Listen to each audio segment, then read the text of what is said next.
What if you finally decided to start investing, but then froze because there are just too many options?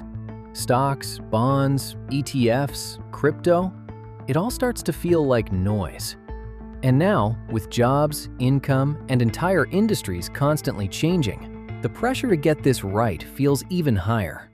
So where do you actually start, without overthinking it or making a costly mistake? In this video, I'm going to walk you through a simple, step-by-step plan to start investing. And along the way, I'll show you exactly what each type of investment really means, in plain English. So you don't just understand investing, you actually start doing it. Hey, I'm Larry, a semi-retired electrician who's figured out simple money systems that actually work. Stick around, I'll walk you through this step by step, and I've got a free gift at the end that'll help you set this up fast. If you've ever felt stuck between wanting to invest and not knowing where to begin, this is for you. Because you need something working quietly in the background, growing over time. And you need a place to start. But before you invest a single dollar, what is your money actually doing? Step 1. Understand what you're actually buying. Because most beginners jump in without really knowing this part.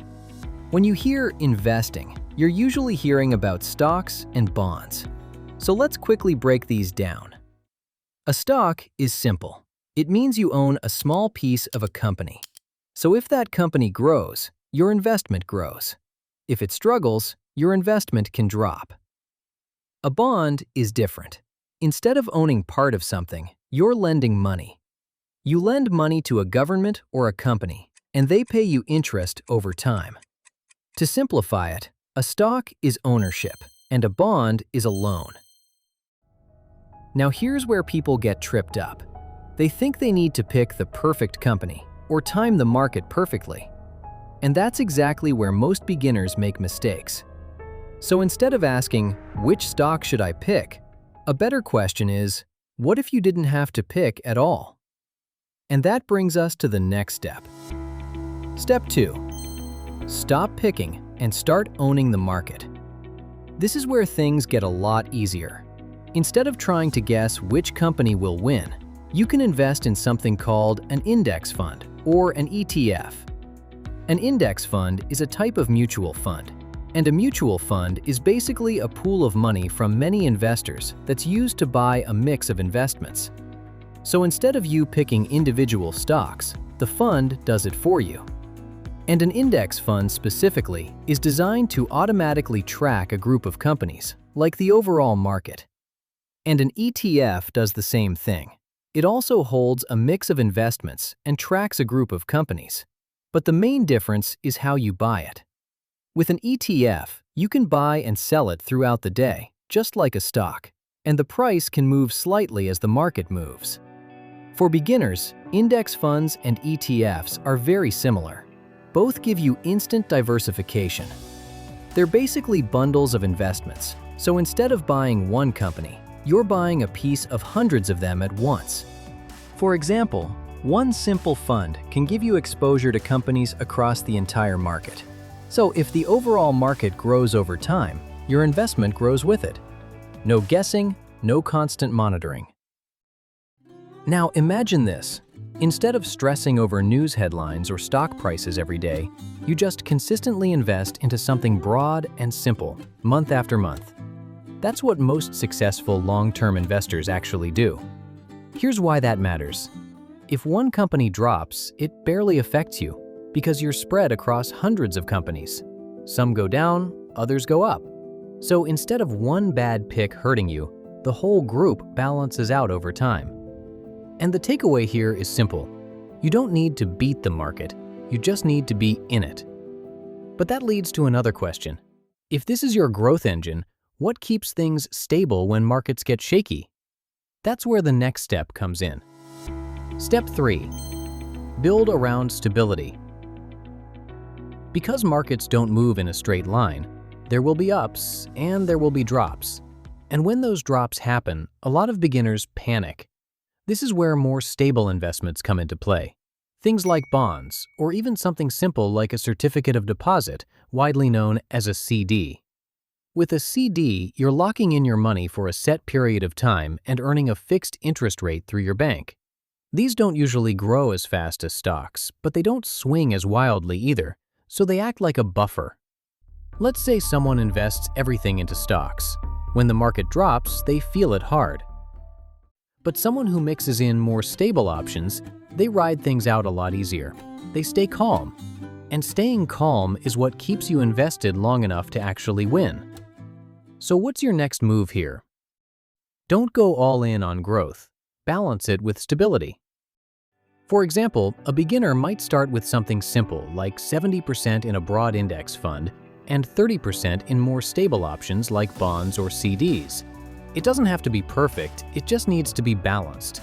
Because the goal isn't just to grow your money, it's to stay invested long enough for that growth to happen. But now you might be wondering, what about all the other investments people talk about? Real estate, crypto, all those things? That's where step 4 comes in. Explore optional paths, but only after you're stable. Because this is where a lot of beginners get distracted.